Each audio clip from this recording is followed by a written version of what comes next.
On behalf of the National Black Justice Coalition, it is my honor to welcome you to the third annual James Baldwin Legacy Awards. We are excited to celebrate International Senior Citizens Day by celebrating the contributions of Black, same-gender loving, gay, bisexual, transgender, queer, masculine elders make toward the fight for liberation, equity, and justice for all of us. This event is named after Uncle Jimmy, James Baldwin, a prolific Black same-gender loving writer, activist, truth teller, and thinker who dedicated his life to getting us closer to freedom. In addition to celebrating our Baldwin awardees, I'm thrilled about the torchbearers that you will hear from today. As you experience today's program, please share comments, feedback, and your own toast to everyone involved in this celebration of love using the comment chat function on YouTube or Facebook page. We want to highlight as much as we can throughout the show. We are thankful to our partners at AARP for helping us to honor and support these legendary and iconic members of our community. This work and our partnership is important because not enough of us have the opportunity to imagine or experience aging. Think about how often you see images of queer people that are overwhelmingly reduced to young, thin, often white, male images. But what we know at NBJC is that when we are supported in love and with access to democratic institutions that many of us and our ancestors built for free, that we are able to thrive and enjoy aging over the course of time. To share more why AARP thinks it important to support the Baldwin Awards, we invite John Paul Hayworth, the LGBTQ Audience Strategy Director at AARP, to share a few words. I'm John Paul Hayworth, and I'm delighted to serve as the Audience Director for the LGBTQ+ community at AARP. This new role within AARP's Office of Diversity, Equity, and Inclusion is only the most recent example of how AARP has committed to social justice, civil, and human rights issues. AARP is proud to be a sponsor of the National Black Justice Coalition and the James Baldwin Awards. It is our honor to be part of this celebration tonight of the awardees, and I want to extend my personal thanks to each of them. You are inspiring, and I'm thrilled that we have the opportunity to publicly recognize you and your accomplishments. AARP has earned a reputation as a wise friend and fierce defender through trusted information, tools, and advocacy designed to protect the health and financial security of all older Americans and empower them to choose how they live as they age. I want to share a short video with you that will help explain more about why AARP is here tonight. Our story begins more than 60 years ago inside an abandoned chicken coop, where our founder discovered a retired teacher living, no home, no health care. So she said no to this injustice and yes to transforming lives. It's this drive, this compassion, that inspired AARP. Today, we empower people to choose how they live as they age. As a wise friend and fierce defender, we advocate for better health, financial security, and stronger communities. AARP, join us in making a difference. Today's AARP fights for equality in issues like health, employment, affordable housing, and at its heart, the freedom to live our truth, without fear and with equality under the law.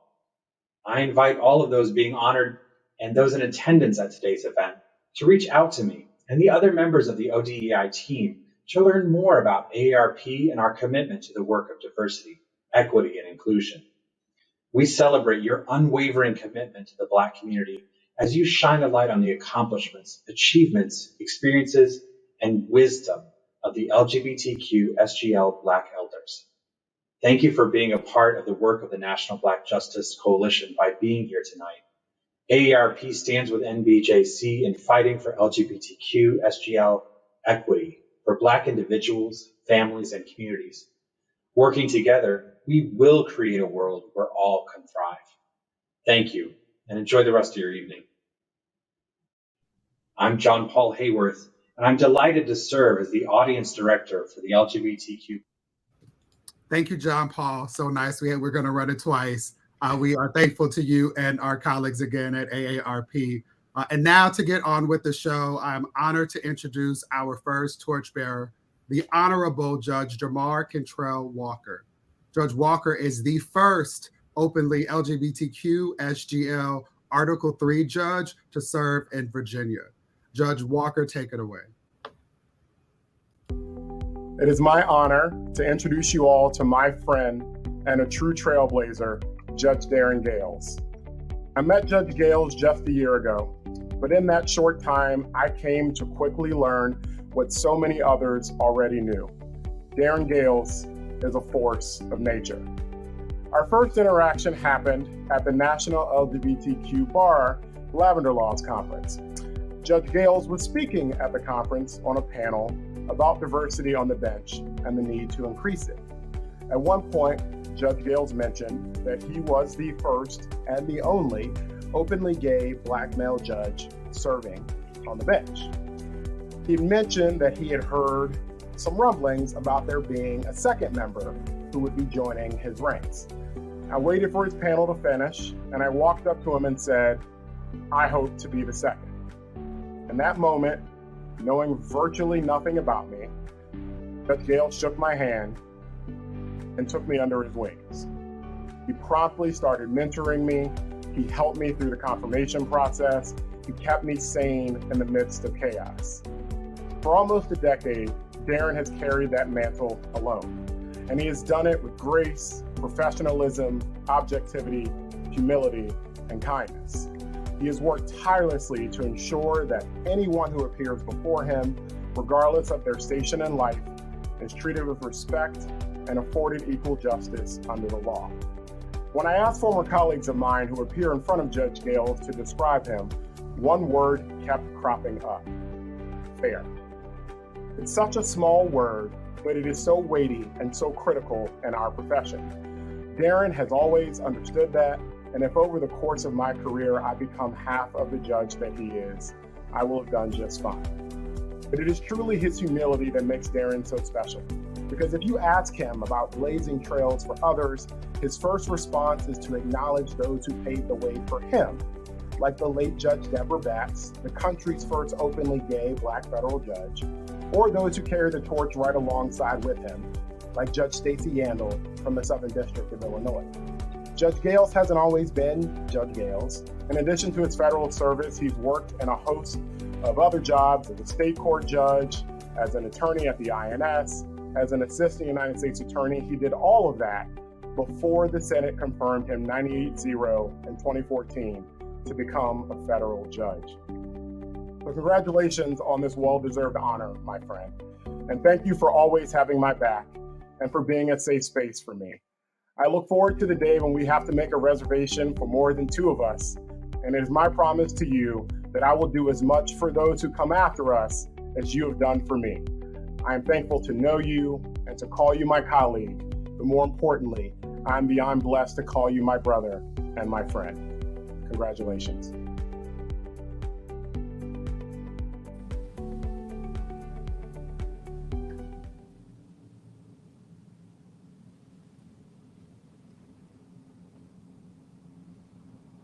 Good afternoon. That was such a special introduction from my friend and now colleague, Judge Walker.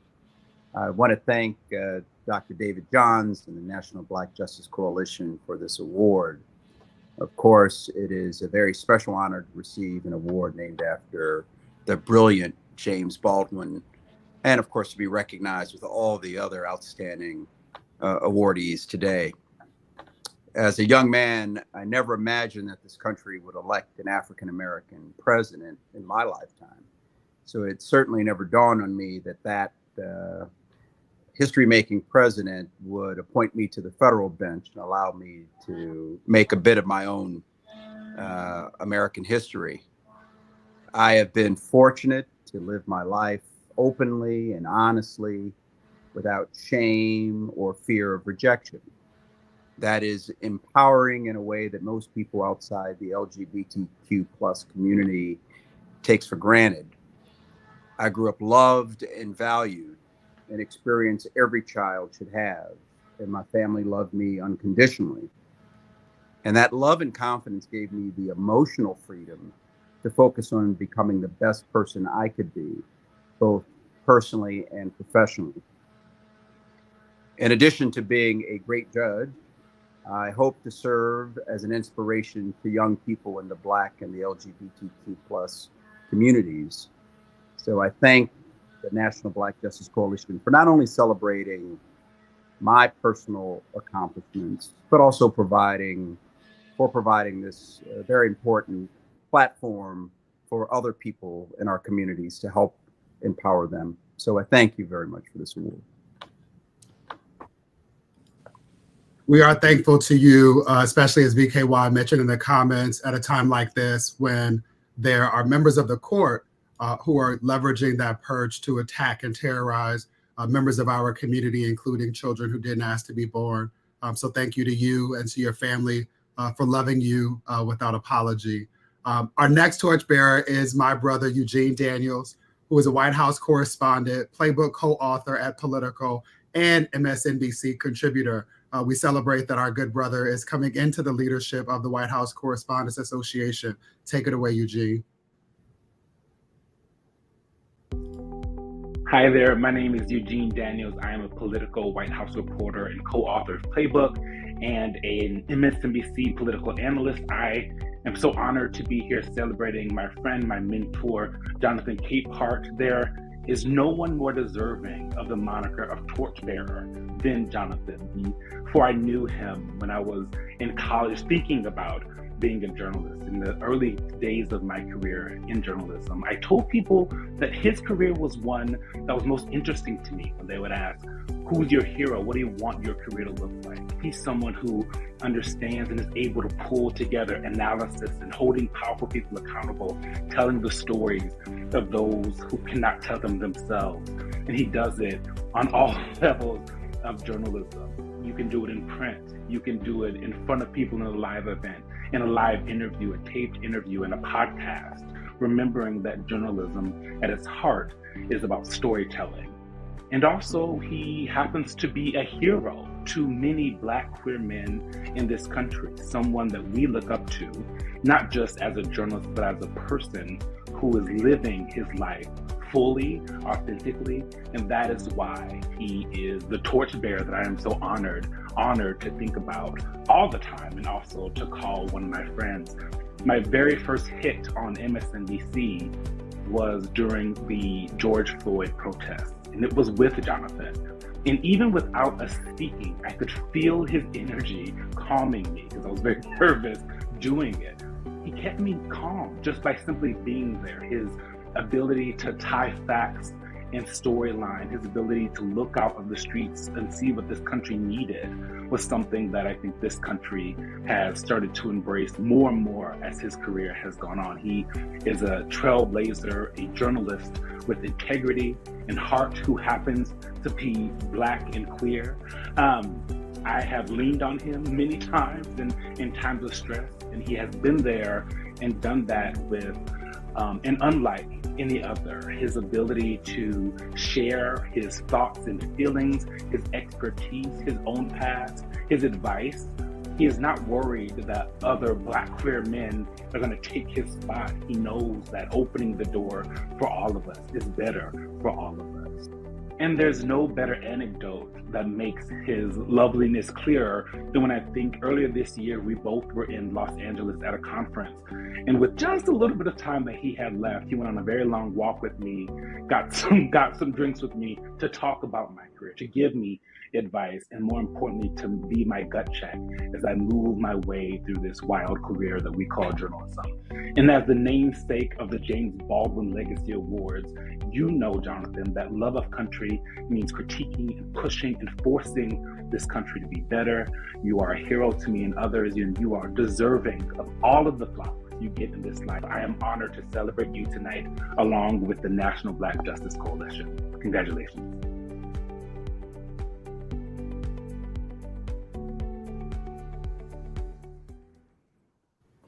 Wow. Thank you very much, Eugene, for that very moving tribute. I'm trying very hard not to burst into tears in front of everybody. But truly, thank you so much. It is wonderful to see you and your career blossom before our very eyes every day. And thank you, National Black Justice Coalition. Not only is it an honor to receive a James Baldwin Legacy Award this year, but this recognition is made all the more special by being among an esteemed group of fellow honorees. Many years ago, early in my tenure at the Washington Post, someone recognized me at a gathering, came up to say hello, and thanked me for my work. What he said next made the encounter instantly indelible. He said, I reminded him of James Baldwin. That's the kind of accolade that's bestowed, never sought, for being likened to that literary giant. And true American patriot carries a lot of weight and responsibility.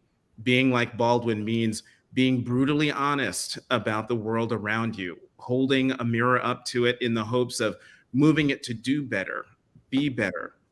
And it means being honest with yourself, holding a mirror up to yourself with the expectation that you will do your part in making things better. 3 of my favorite Baldwin quotes get at this. And they strike at the heart of why I wanted to be a journalist, how I approach my writing, and the humility required to follow in his footsteps. In an interview with the Paris Review, Baldwin said, the whole language of writing for me is finding out what you don't want to know, what you don't want to find out, but something forces you to anyway. In that same interview with the Paris Review, he said, it is true that the more one learns, the less one knows. And famously, in Notes of a Native Son, Baldwin writes, I love America more than any country in the world, and exactly for this reason, I insist the right to criticize her perpetually. Whether in a column or a commentary, in a podcast interview, or from the anchor chair, I've never shied away from the truth, inconvenient as some of those truths might be for myself, my community, or my country. That is the true mission of a writer, of a journalist. To do otherwise is to seek popularity, and popularity without purpose is the very definition of emptiness. To do otherwise is to not live up to the example set by the brilliance that was and remains James Baldwin. The interview Baldwin did with the Paris Review in the 1980s is a treasure trove of Baldwin wit and inspiration. Asked by the interviewer Jordan Elgroby what he thought about being known as a, quote, prophetic writer, Baldwin demurred and replied in part, a writer has to take all the risks of putting down what he sees. No one can tell him about that. No one can control that reality. National Black Justice Coalition, by presenting me with a James Baldwin Legacy Award, you've given me great encouragement to continue to take all the risks of putting down what I see. And in doing so, I hope to meet the great expectations set by James Baldwin. Thank you again for this incredible honor. Thank you, Brother Capehart. Nobody asked me, but my opinion is that you have exceeded them. And I thank you for being not only willing to, but understanding the importance of speaking full truth to power. We thank you as a community. Our next torchbearer is Reverend Rodney McKenzie, a faith leader, political strategist, and vice president at the Fetzer Institute.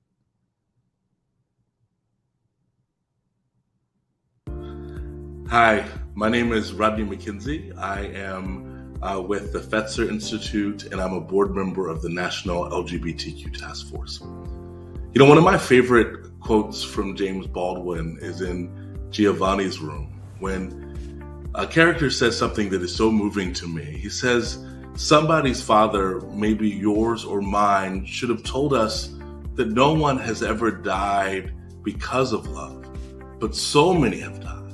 And in the strangest of places, because the lack thereof it.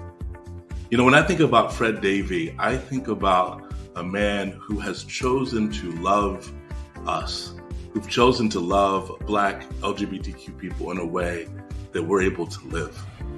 I remember meeting Fred when I was a new Master's of Divinity student at Union Theological Seminary. And I was nervous and I was scared. Like, how do I be in a space that is so academically powerful? How do I be an organizer in this space? How do I be an out Black LGBTQ person? And Fred showed up in my life in such the most beautiful way, showing me that there's a way that we could, and the way that we could be loved, the way we could be fully who we are in any institutions that we're in, and that faith, that this thing called God and spirituality wasn't against us at all, but was for us. And not only for us because of what the text said, but for us politically, for us in every single way. And he shined that kind of light to everyone that he met while working at Union Theological Seminary and in so many other positions. So when I think of Fred, I think of someone who has been a supporter, someone who has supported all of us to be all that we are, and someone who has continued to help us be more of ourselves in the most brilliant and bold ways. So Fred, I am so grateful for your presence. I'm so grateful for what you have done for so many LGBTQ folks and so many people in our communities who needed to be reminded that they are loved. Thank you.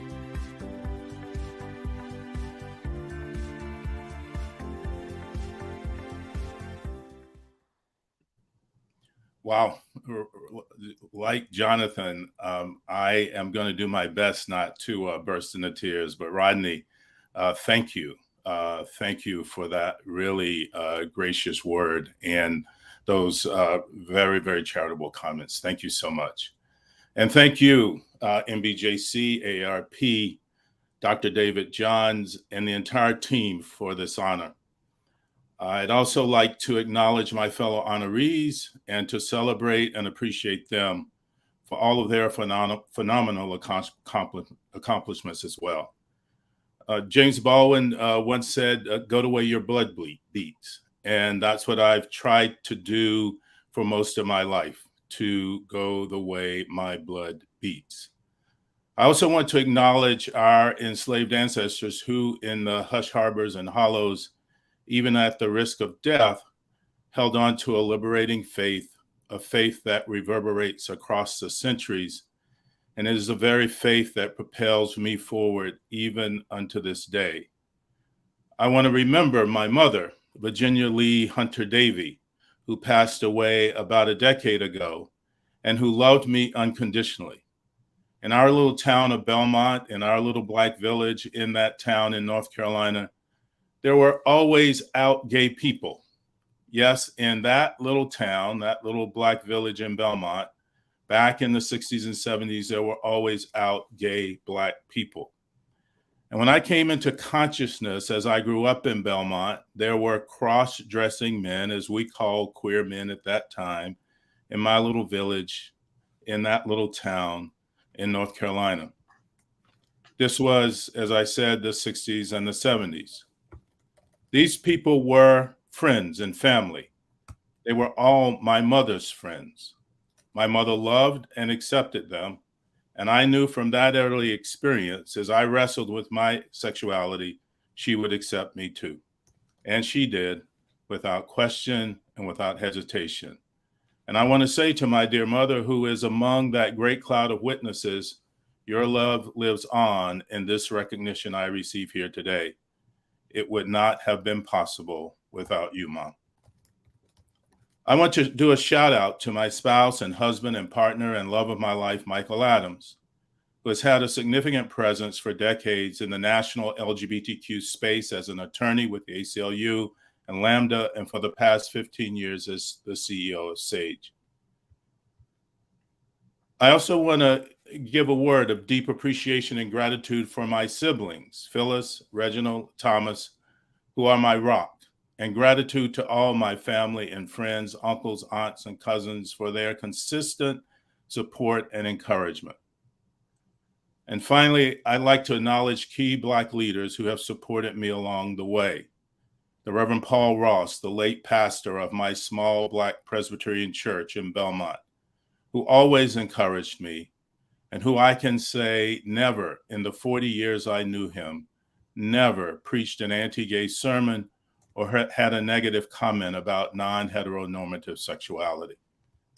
The Reverend Calvin O. Presley, who hired me for my first job in New York City right out of Yale Divinity School and remained my mentor until his untimely death in 2009.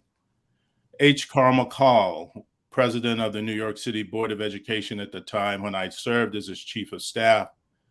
David Norman Dinkins, the first Black mayor of New York City, where I served as chief of staff to deputy mayor with him.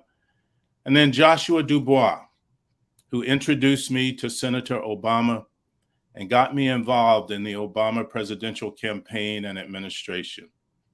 And a profound word of appreciation to President Obama himself, who appointed me to be the first openly gay appointee to the inaugural White House Council on Faith-Based and Community Partnerships in 2009. There are so many more colleagues that I owe so much to, so many more people that I owe so much to. But I want everyone to know how much I value them and value their support, and how much this honor, this award, this recognition is as much theirs as it is mine. NBJC, thank you. Thank you for this recognition. I am humbled and grateful beyond measure. Thank you. I was texting with Joshua as you were lifting him up, and it's the acknowledgement of how strong our village is for me. Thank you, Reverend Davey, for inviting our ancestors into this space. And thank you as well for the reminder that we've always been here.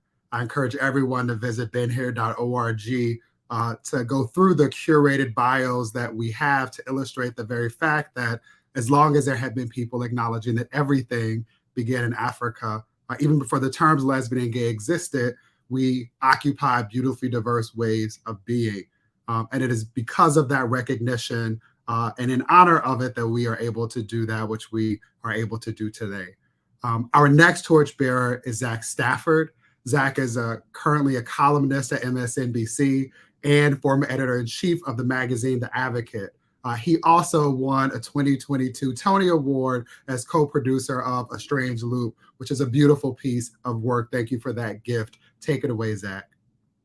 Hi, my name is Zach Stafford, and I am the first Black editor-in-chief of The Advocate magazine, and now producer for the Tony Award-winning musical A Strange Loop. Today, I'm here to help honor the great Jamil Fletcher here at the 3rd Annual James Baldwin Legacy Awards. Growing up as a young journalist, there were not many places to go that featured people that looked like me or us. The national magazines rarely covered our stories in complex, meaningful ways, and instead only sensationalized us when they did see us.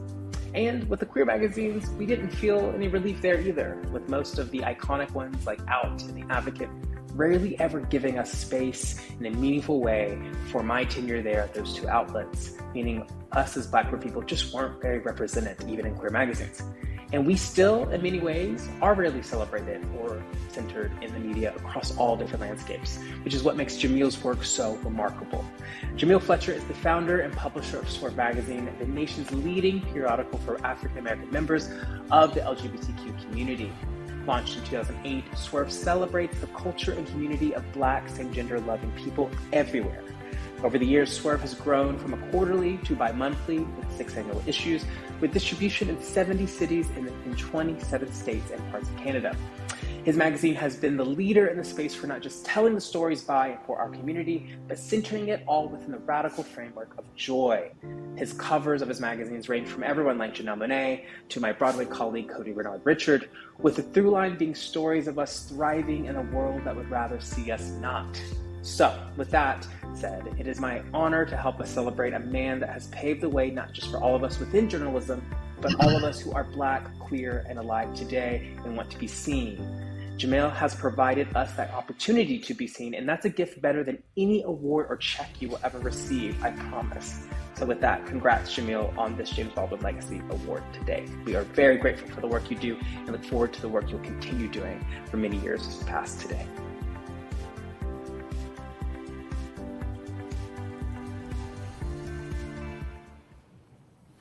Hello and good afternoon. Wow, thank you, Zach, for those moving remarks.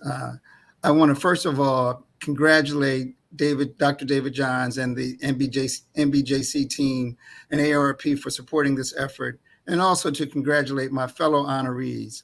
It is an honor to be included with this esteemed cohort of individuals. There is a quote, many quotes, of course, that you've heard about from James Baldwin, but there's a quote that sort of drives home why we do the work we do here at Swerve. It says, "You have to decide who you are and force the world to deal with you, not with the idea of you." And that is one of the initiatives, the reasons why we do Swerve Magazine. We really celebrate those stories of people like ourselves who are living at that intersection of being African American and being LGBTQ, where our unique stories are being told by ourselves. That's in a way that celebrates our complexity and our humanity. And oftentimes, as Zach said, we are sensationalized, if included in mainstream media or even in Black media. And we aim to tell those stories, whether it be through entertainment, through politics, the story of Dr. David Johns, who we shared, moving forward. And so we are really grateful that our work is being recognized and that you are reading Swerve. I want to, first of all, thank everyone who's ever shared their story in our magazine. We're small, but we feel we are powerful and influential. And I want to thank you for recognizing this work. I want to thank and also congratulate our contributors, our great writers, our great photographers, models, you name it. The stories that we tell in Swerve really are about our community, from our community. And I look forward to sharing all of your stories in the future, especially the stories of my fellow honorees. On behalf of the Swerve team, all of those who work to produce this magazine, I want to say thank you again for being recognized, and keep reading and have a great day. BKY is right. I'm going to tell my kids that this was right alongside Essence and Jet as the magazines that helped to curate our experience over time. Thank you, Jamil, for honoring me with the opportunity to be on the cover November, December 2022. Among the things that I still enjoy since this was published is getting messages from friends, including friends from middle and high school in Inglewood, California, who find this in community spaces and are honored to share with me. So thank you for sharing all of our stories and reminding people about the beautiful ways in which we make contributions to help everybody get closer to freedom. Next up is someone who was just commenting, my brother, leader, Tim M. West. He is an educator, a poet, a groundbreaking, critical thinking thought leader, much like Uncle Jimmy, James Baldwin, and he's currently the executive director of the LGBTQ Institute. Take it away, Tim.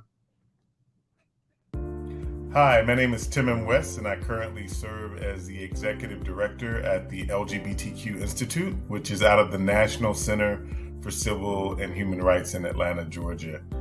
I recall first meeting Jeffrey King as kind of an eager, maybe rambunctious young activist in my late 20s in Los Angeles at one of the At the Beach events.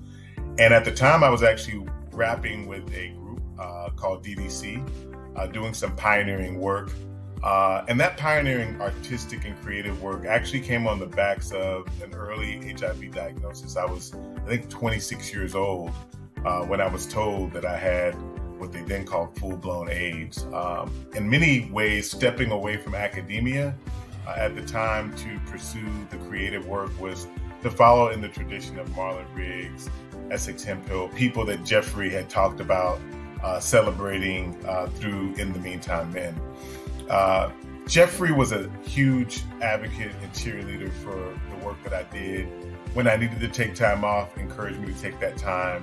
When I needed to be creative, reminded me to be creative, and just always celebrated me, giving me multiple opportunities as I was based in the Bay to come down to Los Angeles and share when my first book, Red Dirt Revival, came out.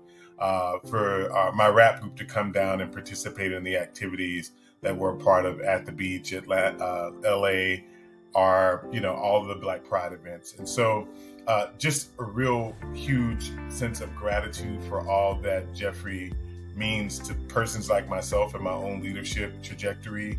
how much he's done for so many other people in such a selfless and humble way. And I think that awarded this James Baldwin Legacy Award through the National Black Justice Coalition is certainly apropos, given his legacy, his work.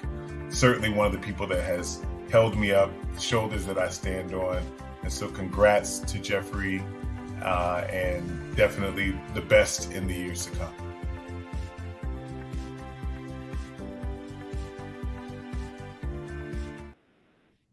Wow. I must say every single thing that was said in that intro video is true about Jeffrey King. And I am excited to be accepting this award on behalf of my mentor and my community dad, Jeffrey King. My name is Greg Wilson. I am a chief project officer at Reach LA. And because of Jeffrey King, I had my very first opportunity to work in community. And here we are 19 years later with Jeffrey King. So let me tell you a little bit more about Jeffrey.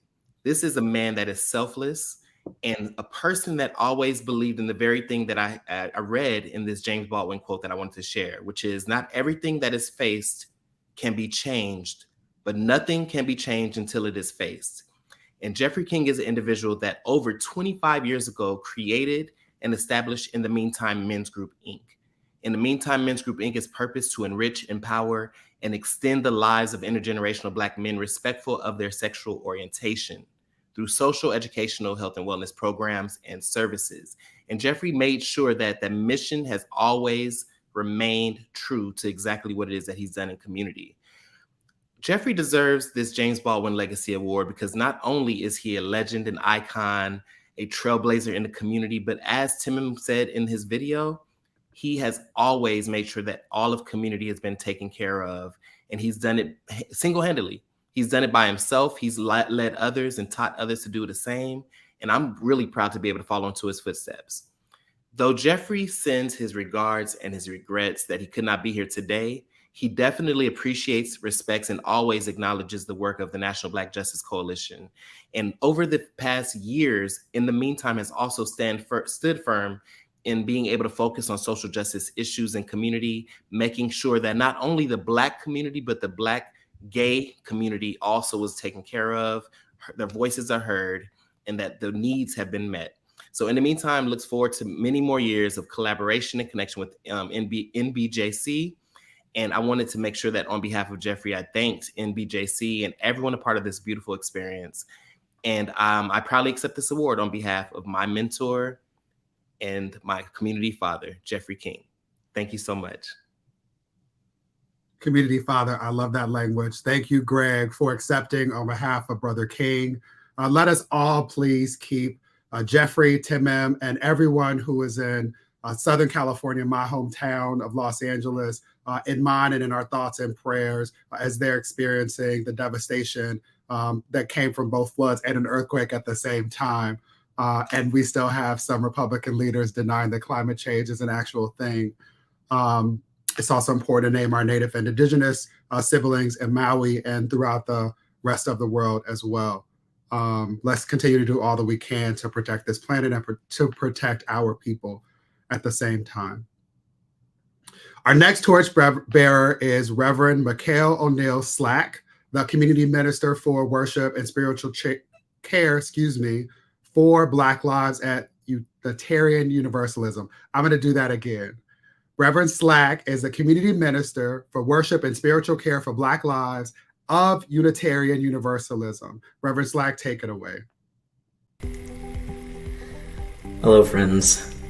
My name is Reverend Michael Slack, and I'm the Community Minister for Worship and Spiritual Care for Black Lives of Unitarian Universalism, an organization and spiritual community for Black folks who put love, justice, and liberation at the center of our faith, whatever our spiritual paths may be. I'm also a co-founder of the Transforming Hearts Collective, a collective whose primary work is to co-create spaces of spiritual resiliency for queer and trans and non-binary people, and to resource congregations to do the work of radical welcome and culture shift. It is my profound honor to say a few words about my old friend, the Reverend Lewis Mitchell. Lewis's name, face, and presence has been in my orbit as a faith leader for as long as I can remember. What I wanted most as I came into my own self was to know that people like me existed in the world. And Lewis was that person for me. I would find him everywhere.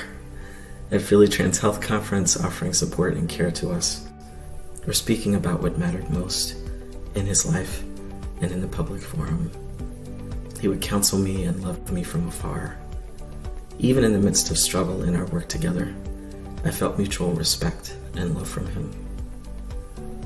I know that life brought many ups and downs, and I watched him both care for himself well and show up well for all of us. There are many places I could have met Lewis for the first time. So much has happened in life and ministry that I honestly can't say that I remember when that moment happened, that I actually met him face to face rather than see him online or hear his words spoken by others. What I absolutely know is that all the gods, ancestors, and universe conspired to make sure that there was someone in my midst who could remind me that life was possible, who could remind me that a faithful life was worthwhile in the body and in the spirit that I occupied, who could remind me that joy, despite whatever else the world could dish out to attempt to destroy me, was possible. I knew all of that because Lewis lives. Because Lewis lives and breathes and offers so much care to so many of us at every turn. I am deeply grateful for this man, and I'll love him forever. Thank you, Lewis. Godspeed.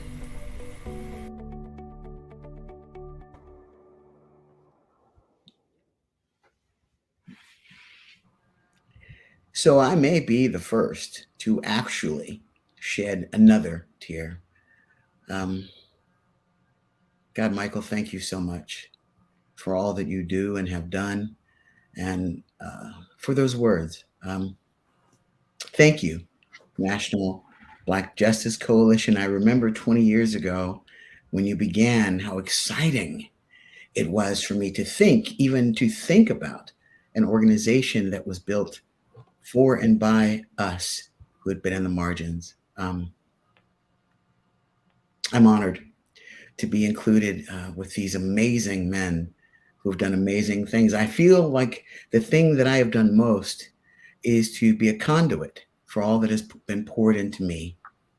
I stand on the shoulders of many named and unnamed men of trans experience, those who live in non-disclosure by choice and by necessity. I stand in the midst of those that are in our wake who are doing amazing, unthinkable things in the world now. What an honor to be a part of this flow of humanity. I am here because I have been cared for and nurtured of all origins by men of all origins and by non-binary and queer people who are currently carving out space for their existence. They've always been. Language is finally catching up with them. I thank God for my mother, Joyce L. Irving, who loves me mightily, and for my child, Kahlo, who also loves me mightily. I want to mention just two people who, because of their guidance and leadership and example, have allowed me to be who I am. Jonathan Thunderword and his wife, Tripta Cohen. Jonathan is my trailblazer, my elder, someone who I still hold in great esteem and in deep care and love. And Minister Bobby Jean Baker, who, again, another trailblazer whose life ended sooner than I would have liked, but apparently in line with all that God intended for her. Her words, do the work, stay with me always. I want to offer some thoughts for those of you who are continuing to do the work, whether you're disclosed or not, whether you're queer or straight whether you're trans identified, same gender loving. I want to thank Bray Rivera for reminding me to seek joy and liberation in all things. So point one, feed your soul. There will never, ever be enough personal capacity for the world's need of us. Pour into your bucket daily so that what you give is clean and pure and renewable. Find your own voice, your own lane, and then find your boundaries. That's how you'll make it for the long haul. Try not to get lost in the optics of things.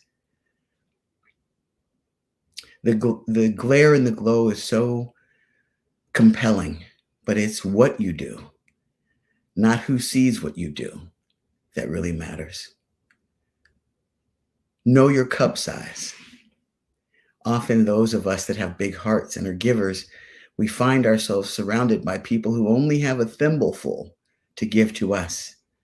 Try to find people who have your size cup to pour and exchange with, remembering that filling ourselves is as critical as what we try to pour out to others. And the last thing is, live every day as if that day and you matter, because you do.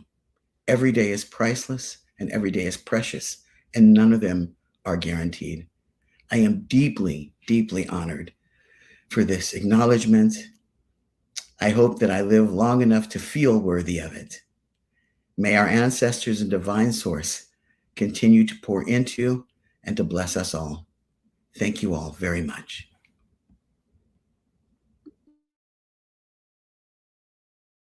Kindergarten teacher in me, the kindergarten teacher in me wants to name that real men cry. So I celebrate all of my brothers who are moved by emotion and allow themselves to be people. I also very much appreciate you naming the reality that trans, non-binary, and gender non-conforming and AFAB members of our community have always existed.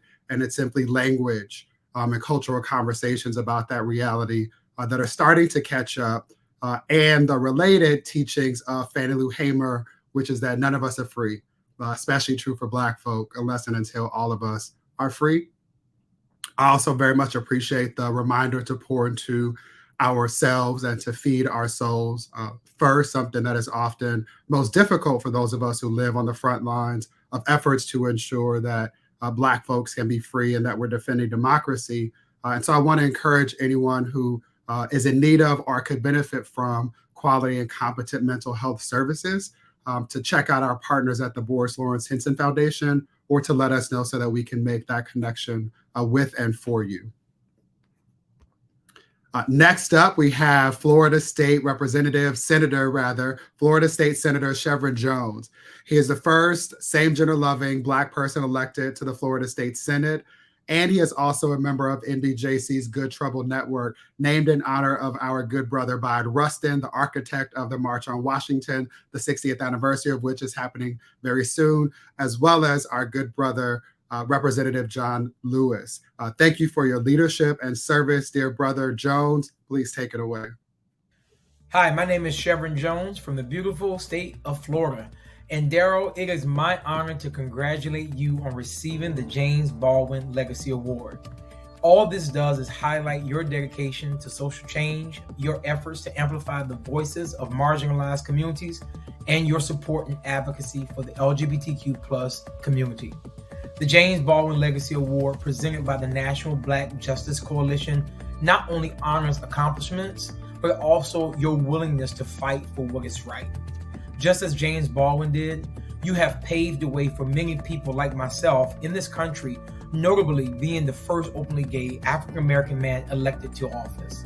As the first openly gay African-American man in the Florida legislature, I commend you on being a trailblazer for our community. Your courage and willingness to take this leap of faith has allowed other Black men, such as myself, to be comfortable in our truth and being ourselves. Thank you so much for all the work that you have done, and may your light continue to shine and guide us toward a more just and equitable world. Cheers to you.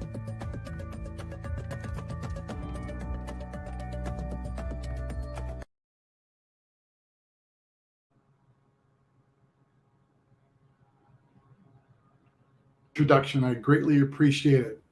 Congratulations to all the 2023 James Baldwin Legacy Award winners. I am deeply, deeply honored to be part of this amazing group of individuals receiving the award today, just who have done amazing, splendid work. I want to thank the National Black Justice Coalition and their executive director, Dr. Johns, and the amazing staff at NBJC for selecting me to receive this prestigious honor today. Much of my work and my body of work has been to encourage same-gender loving brothers and sisters to run for local office, to run for the school board, to run for county councils and city councils and town commissions and city clerks, because your voice is so desperately needed. Your presence is so desperately needed, and your authentic self is so desperately needed, particularly during these trying times. I also want to thank dearly my husband of 28 years, Bradley Johnson, for being my encouragement, my support, and my love. I want to thank AARP for this sponsorship of this award here today. And again, I just want to thank NBJC for bestowing on me and all of us today this wonderful honor. Thank you very, very much.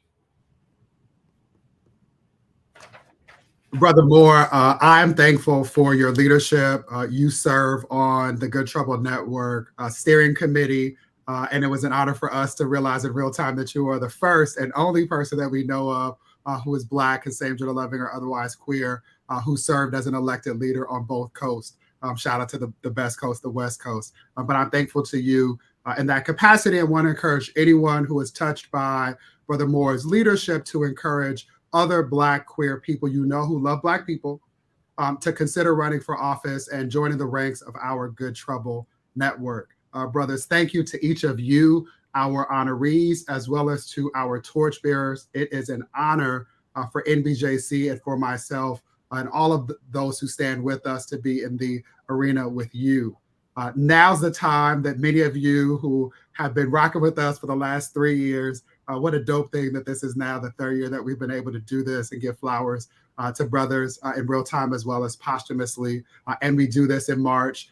That show is steered by our fearless leader, Victoria Kirby York, to celebrate women identified members of our community as well. And it has become practice of us to share art, acknowledging that art is a form of not only communication, but protest and commemoration. And so this is the picture. It's a placeholder. It's not the final picture, but this is a placeholder of an image that has been designed to commemorate this year's cohort of James Baldwin awardees.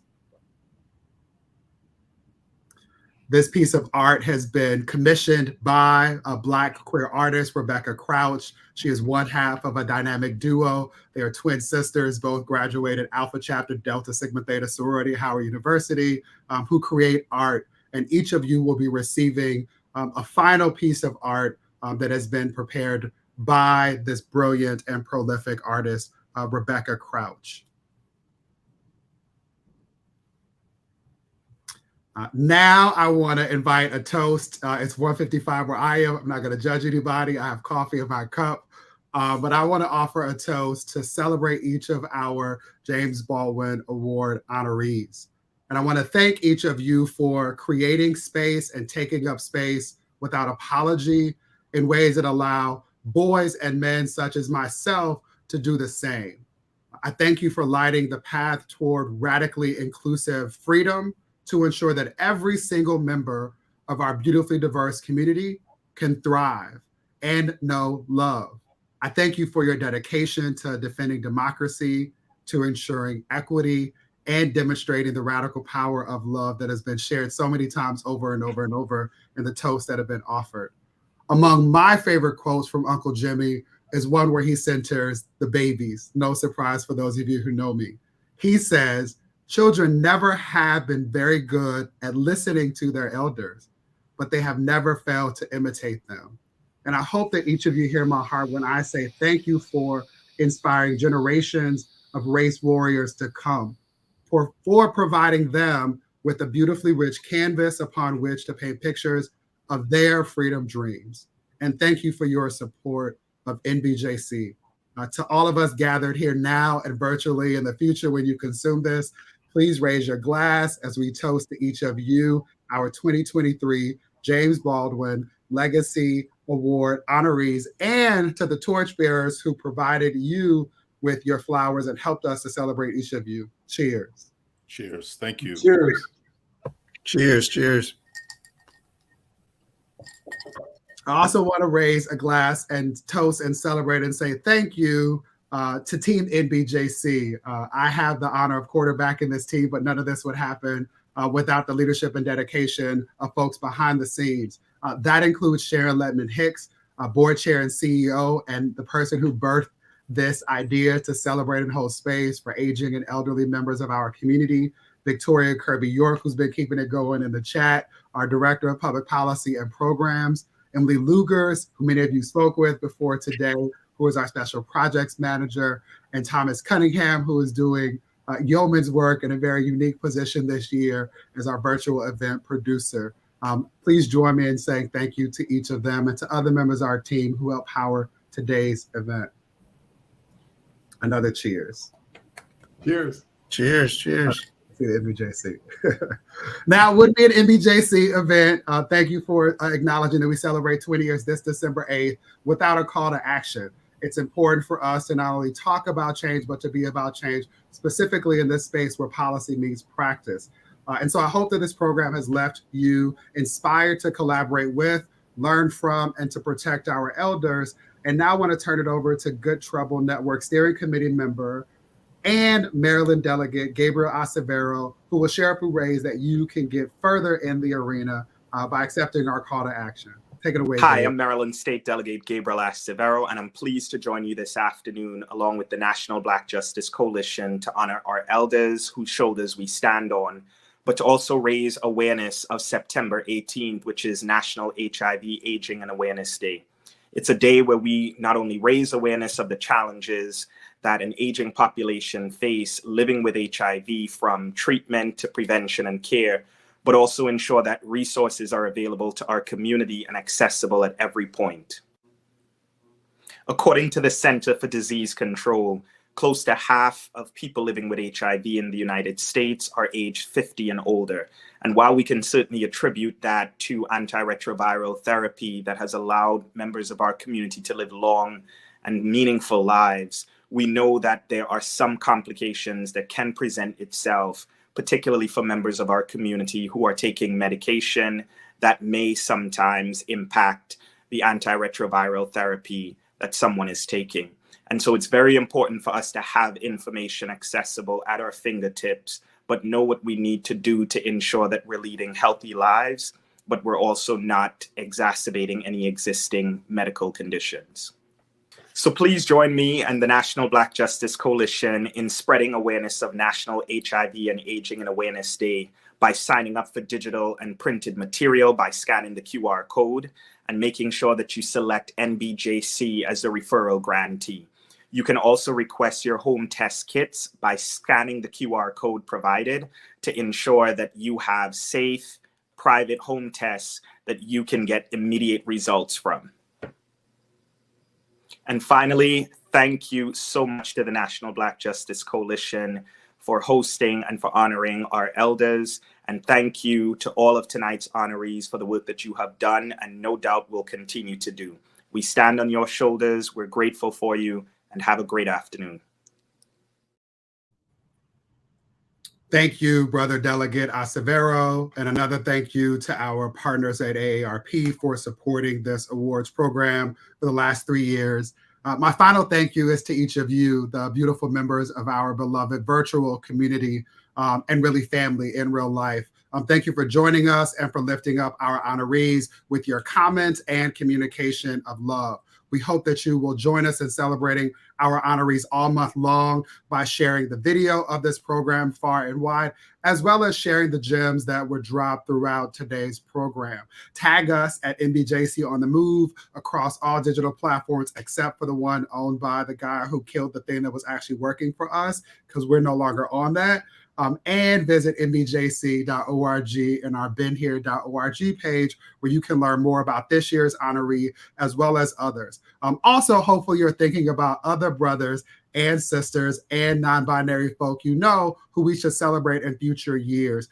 Please send us that information so that we can be sure to consider it in years to come. Thank you again for all that you do to ensure that we can all be free. Thank you for the gift of your time. Be safe. Be well. Thank you.